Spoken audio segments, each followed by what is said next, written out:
Olá, você que está nos acompanhando em nossos devocionais. Hoje a gente quer compartilhar com você Atos capítulo 25. A gente continua falando sobre o julgamento que o apóstolo Paulo teve que passar por conta do seu testemunho a respeito do Evangelho. Ele passou por Jerusalém e assim ele foi indo na direção do seu julgamento, porque em determinado momento ele foi consultado e viram que ele era um cidadão romano. E por ser cidadão romano, ele precisava ser julgado por César. Tinha toda uma outra forma de ser julgado, que não pelos judeus ou pelo Sinédrio, mas ele deveria ser julgado pelas autoridades romanas. E por isso, só para situar você que está nos assistindo, nós estamos em torno do ano 60 depois de Cristo, porque aqui o Festo, o sucessor de Fênix, foi o procurador na Judéia por volta desse ano. O rei Agripa, que é citado também num dos julgamentos, ele é bisneto de Herodes o Grande.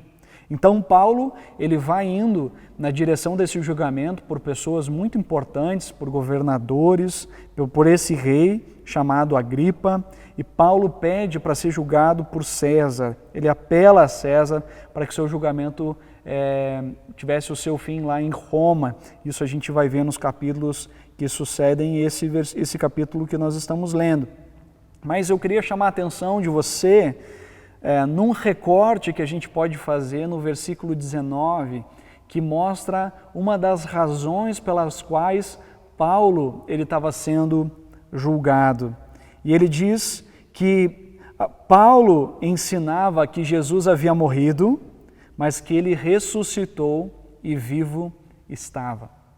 Paulo estava sendo julgado porque ele estava ensinando, porque ele acreditava que Jesus tinha morrido, mas ele tinha ressuscitado. Essa era uma das sentenças de Paulo, essa era uma das revoltas dos religiosos da época de Paulo. Eu queria provocar você dizendo, o que muda nas nossas vidas se Jesus ele permanecesse só em termos do seu ensino?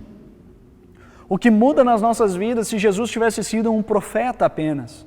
O que muda nas nossas vidas se Jesus ele tivesse parado nos seus milagres, na sua ética e na sua moral? Se Jesus tivesse parado simplesmente porque ele entendia as pessoas, simplesmente porque ele era um pouco diferenciado dos demais?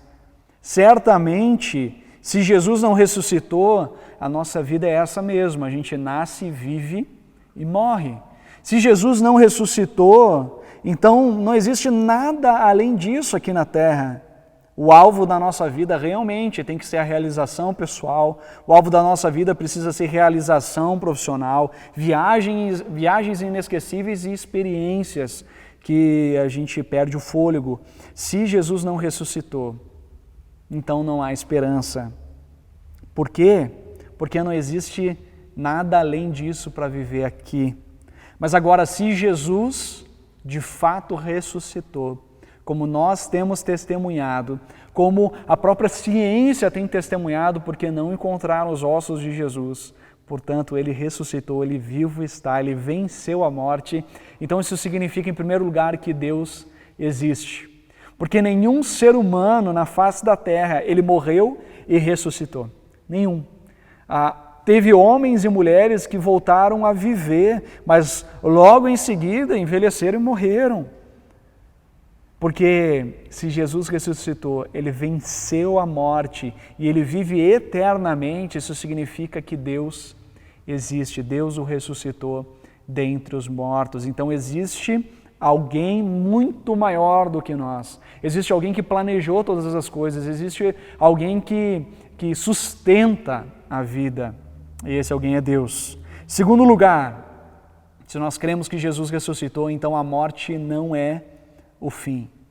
Uau, isso é incrível. A nossa vida não está limitada a tudo isso que nós experimentamos aqui na Terra. A nossa vida vai para além daquilo que nós vivemos aqui na Terra, porque Deus, em Jesus, ele viveu de maneira perfeita.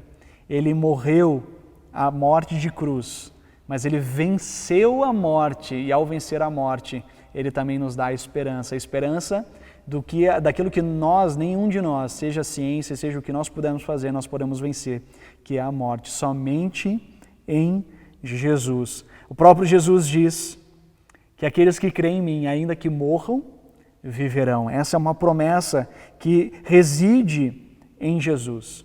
E eu quero terminar com esse desafio.